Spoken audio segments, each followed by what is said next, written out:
Tonight, honoring our fallen heroes and all those who serve to protect our freedoms.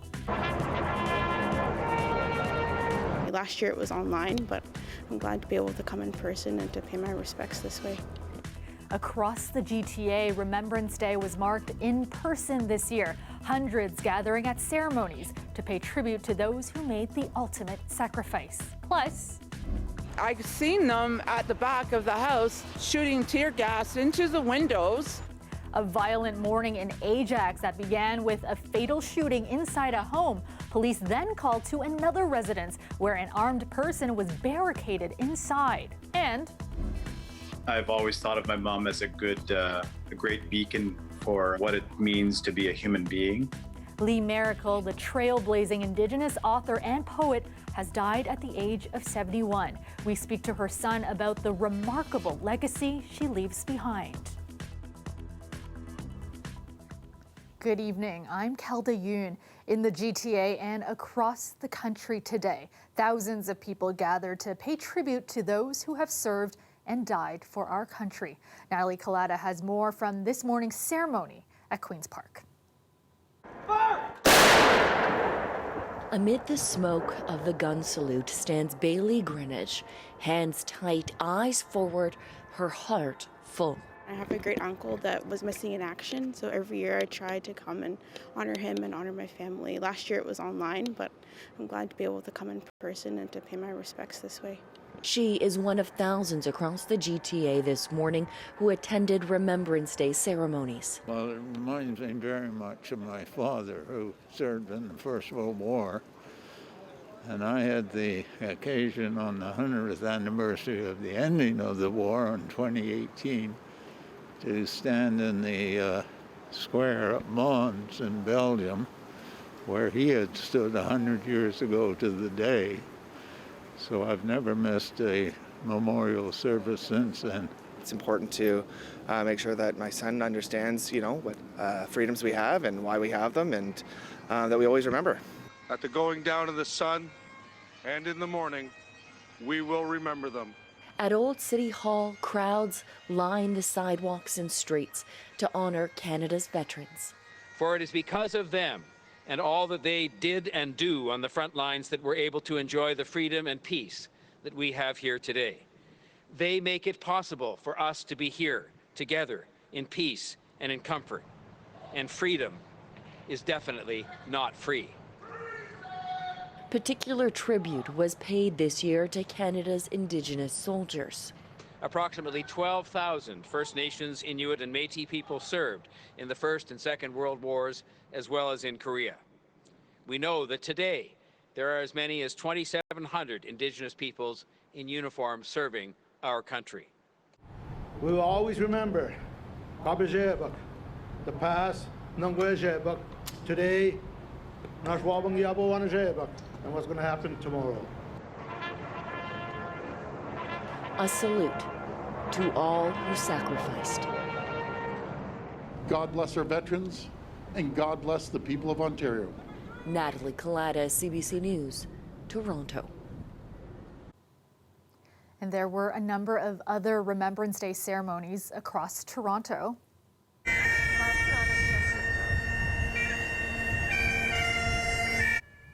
The mayor and city councillors taking part in a wreath laying this morning at Prospect Cemetery on St. Clair West. The cemetery is where many fallen Canadian soldiers are buried. This is the 94th year for the Sunrise Remembrance Day ceremony.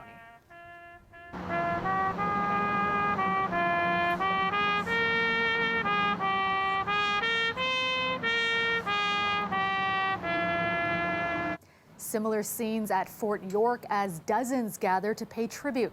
The ceremony at the National Historic Site honoring all the soldiers who have fallen fighting for Canada.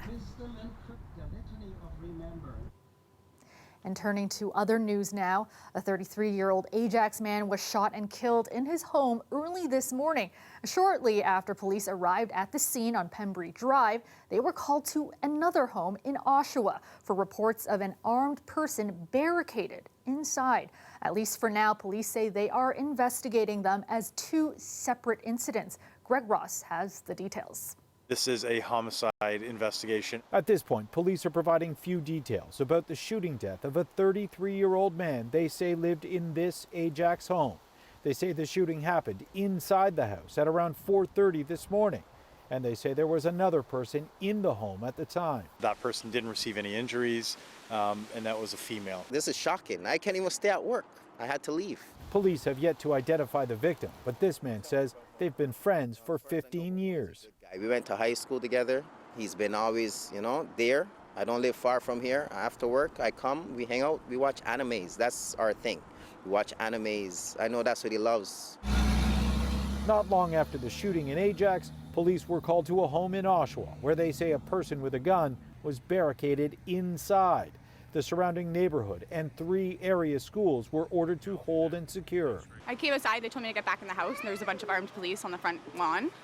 And then they came back like an hour later and told me to go downstairs with my daughter and stay away from all doors and windows, and that there was an armed person hiding themselves in the house next door.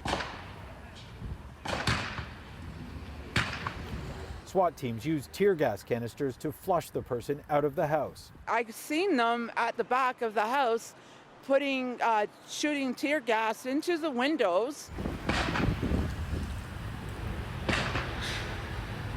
and banging on, smashing the windows. I have very little information.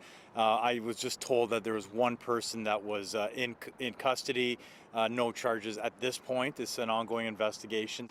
Back here on Pembrey Drive in Ajax, police say they are canvassing the area. They are investigating a number of leads, but at this point, they can't make a connection between the 2 incidents today. Greg Ross, CBC News, Ajax. A woman who was severely hurt in Toronto's deadly van attack in 2018 has died of her injuries in hospital. The 65-year-old died late last month. She had been in hospital ever since Alec Manassian drove a rental van onto the sidewalk, killing 10 people. Police say her death will now be considered a homicide. Manassian was convicted of 10 counts of first-degree murder and 16 counts of attempted murder. He is expected to be sentenced next year. Meteorologist Colette Kennedy joins us now with a first look at the forecast. And Colette, a cloudy day, but really glad the rains held off for the remembrance ceremonies this morning. Yeah, so glad to see that. I mean, we did see those winds getting stronger, but yeah, we're into the rainier weather for tonight, but we really lucked out with that earlier in the day. Somewhere else where they lucked out, how about Windsor's high today, 19 degrees? Yes, this was, it's just the way this system tracked in. And I feel gratified because I did forecast that we were going to see it, so that the warm sector just kind of clipped through southwestern Ontario. And you can see London at 17 degrees, but just more into that easterly flow. So readings above seasonal, but it kept the temperatures down a little bit into the GTA. So we have the rain in the areas at times a little bit heavier through the overnight, but it does make haste. Still looking at some rainy weather in the morning into eastern Ontario, but we'll be drying and we will get some clearing to see some sunshine. However, still some instability there. So know that into the afternoon, some more clouds coming back, but also the risk of some scattered showers and late day, that even turning to a little bit of wet flurry activity, especially towards the Niagara region and to the northwest of the GTA. Overnight tonight, though, 8 degrees, and then tomorrow 12 degrees, but that temperature will be falling off. Thanks so much, Colette. Ontario has announced it will end the practice of academic streaming for remaining grade 9 courses beginning next fall. Streaming is where students must choose an academic or applied track when they begin high school. It's been shown to disproportionately affect Black and low-income students when it comes to graduation rates and the chance of going to a post-secondary institution. The province says beginning September 2022, all grade 9 subjects will be offered in one stream. There is a big change happening at one of the hardest hit long-term care homes from the first wave of the pandemic. Camilla Care is being sold. As Lorena Redicott reports, it will be turned into a not-for-profit in a venture that includes a hospital. It's a good thing, I think. Marilyn Elliott feels selling Camilla Care makes sense. There is no way with that building that was built in 1970 to make it up to the current standards. Her 93-year-old mom lives there. She got COVID last year, though was asymptomatic. Second wave came through and it was handled very well. Yeah, there were mistakes made in the beginning. No one denies that. They've done much better since then. 68 other residents died. The home became a visual symbol of the horrors of COVID-19 in long-term care due to this tribute by families. Now the company Sienna, which owns dozens of homes, is selling. The hospital network Trillium will take over the land and building. A recently formed nonprofit will be responsible for the 236 bed licenses. This site likely won't be a long-term care home in the future. In a statement, Trillium says it'll provide space for the nearby Mississauga Hospital, which is just over there, to develop and expand. Trillium and the new not-for-profit Partners Community Health are involved in a new long-term care development in another part of Mississauga. It'll have more than 600 beds, and the spaces from Camilla Care will go there. It's symbolic of what needs to happen more broadly across Ontario. This proponent of not-for-profit homes likes the idea of a nonprofit and a hospital coming together. We are seeing actually thousands of new beds going to for-profit long-term care homes, including the very worst of them. This is the opposite of that. In a release to families, Sienna promises no disruption in residents' care. The sale will have to be approved by the government. We'll obviously review the transactions, but Trillium Health Partners is one of our very good partners. They're involved in the Rapid Build program and are an excellent deliverer of care. So we'll look forward to hearing about the details. The sale process is set to be finalized next March.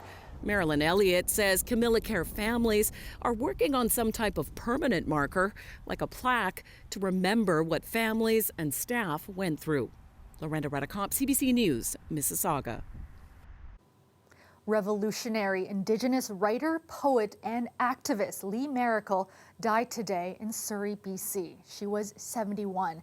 Maracle garnered worldwide attention for her powerful writing and lifelong efforts to fight Indigenous oppression in Canada, winning countless awards along the way. Dale Mnukduk spoke with her son tonight to reflect on her remarkable life.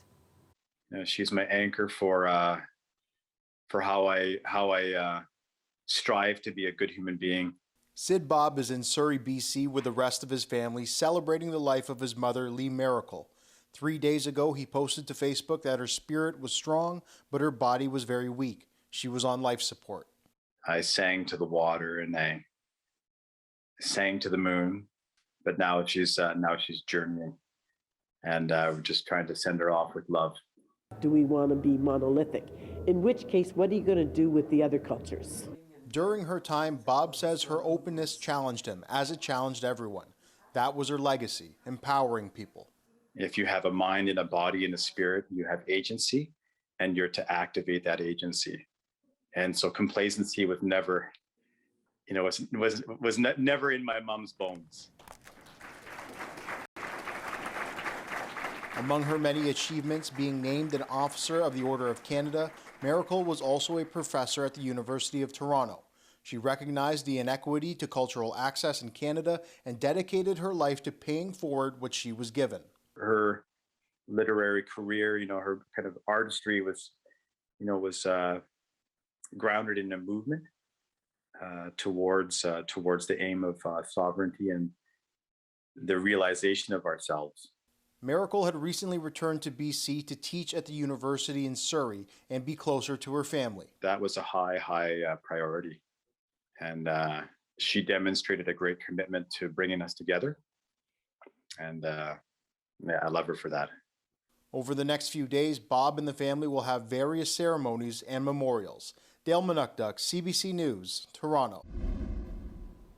Welcome back. There aren't a lot of people buying electric vehicles in Ontario, and critics say they know why. The Ontario government canceled a rebate program several years ago, and that means the province will have trouble meeting emissions reduction targets. Lisa Shing has more.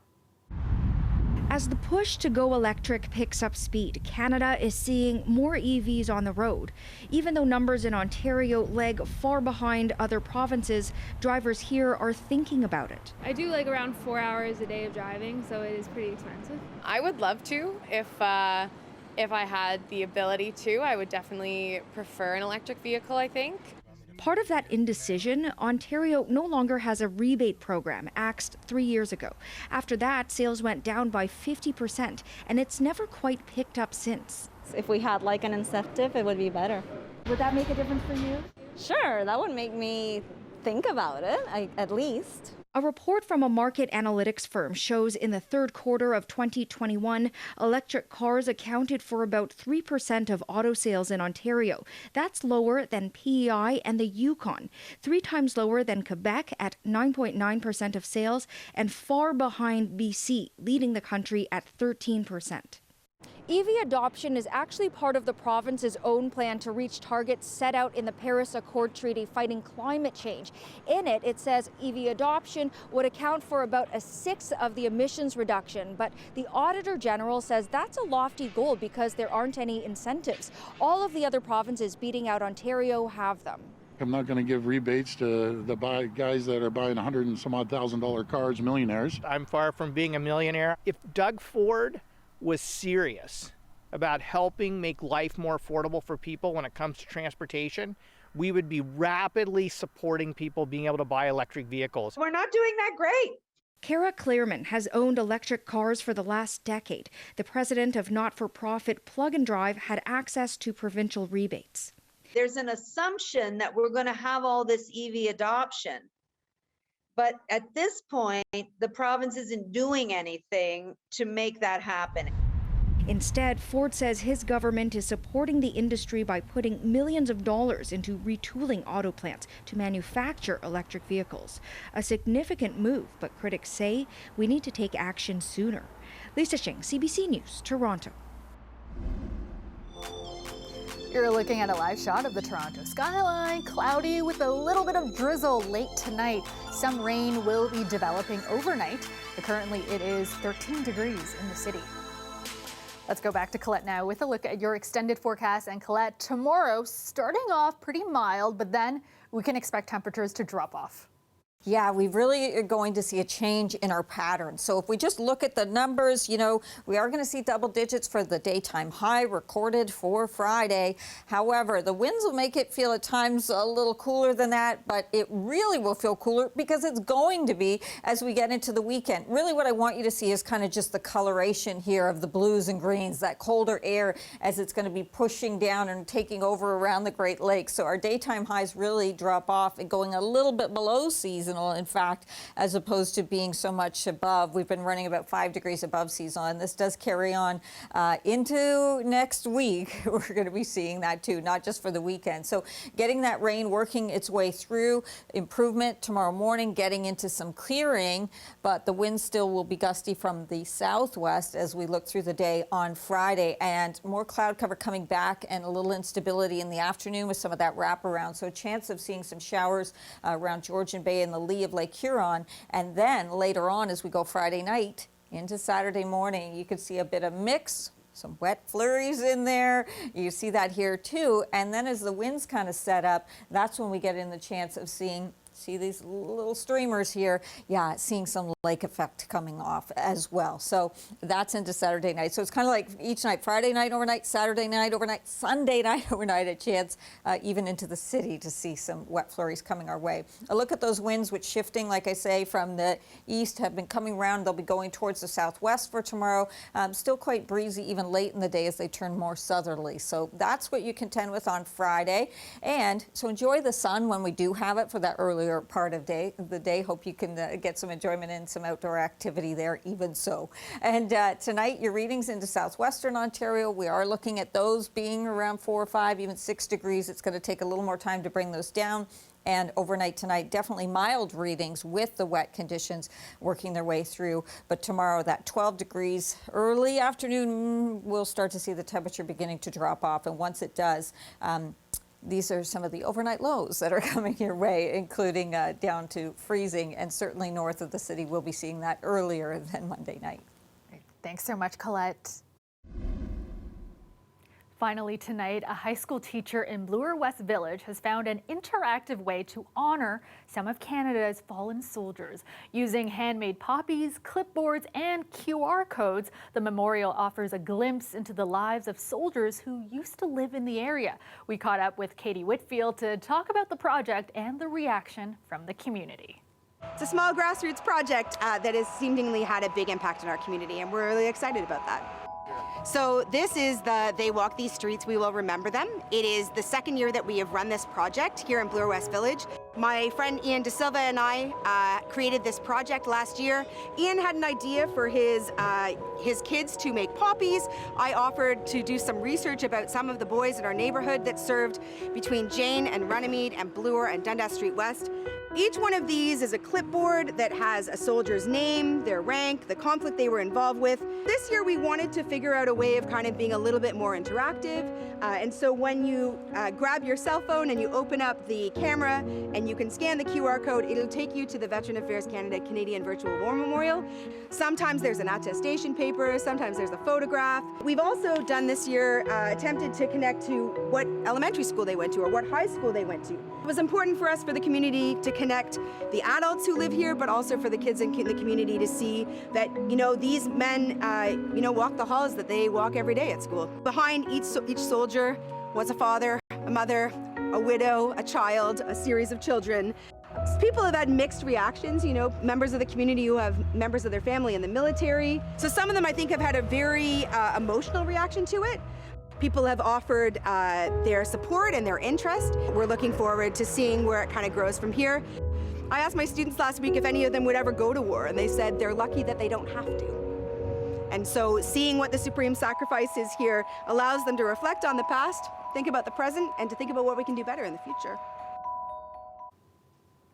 And that's our show for you tonight. Thank you so much for watching. Dwight Drummond has your next local newscast tomorrow at 6. I will see you back here tomorrow night at 11. And we will leave you with more shots of today's Remembrance Day ceremonies held across the city. Have a great night.